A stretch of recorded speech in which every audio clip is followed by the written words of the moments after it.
the sessions that I would ordinarily go through with a couple in preparing them for marriage.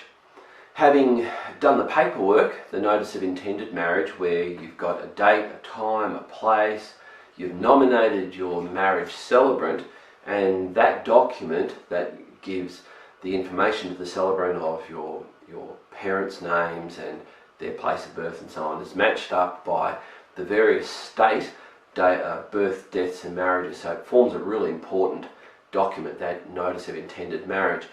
It's then used for the other documents that will be used throughout this, and we'll talk a little bit more about that later. In the first session, having filled out the paperwork and having produced the birth certificate and so on, and the celebrant will usually take a copy of that just for their records, just to make sure that they've got the details right.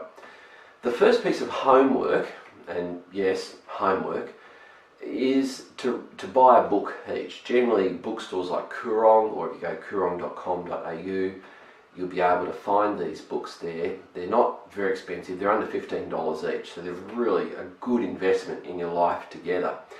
Both books are written by Dr. Gary Smalley. Dr. Gary Smalley is one of the world's leading marriage counsellors. He's one of the world's leading proponents of marriage enrichment and helping couples to prepare for their marriage. So I strongly recommend any of his books, but in particular, as you're about to start on this journey, there's a his and her set that I strongly recommend for her, for the ladies.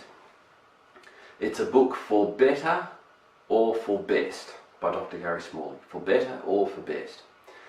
And for him, If Only He Knew. Now, both books are written in quite a different format. The one for better or for best is written as a collection of essays. It's written as a collection that doesn't necessarily have a sequential order, and I think it's quite clever. And I would ask that the bride-to-be reads that book, and I would generally give them about 4 weeks, knowing that most people are busy. I don't want them to rush it. I want them to take their time, read it slowly, digest it, and take notes as you're reading it. And then for the man, If Only He Knew, is written in a sequential order. It progresses from establishing the problem to offering the solution. And most of the guys that I've asked hundreds of men to read this book, most of them feel beaten up in the first few chapters, and for good reason, because men need to learn how to be a husband, and this book is going to give them the why and the how. So well worth the read. But here's the homework. Come back to the next meeting with the marriage celebrant with 3 takeaways from each book. These are the 3 things that really stood out to me. 1, 2, 3, and they don't have to be in any particular order, but they do have to be the 3 things that stood out to me. And I think if you're just doing this by video, you can read the books independently, and then in a month or so, come back and say, look, this is what I got from the book that I read. Can we talk about it? And same thing, well, he might say, these are the 3 things that I got from this book that I read.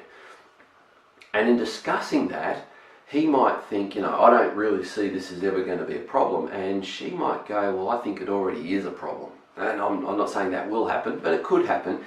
And this will lead to some healthy discussion in preparing for your marriage.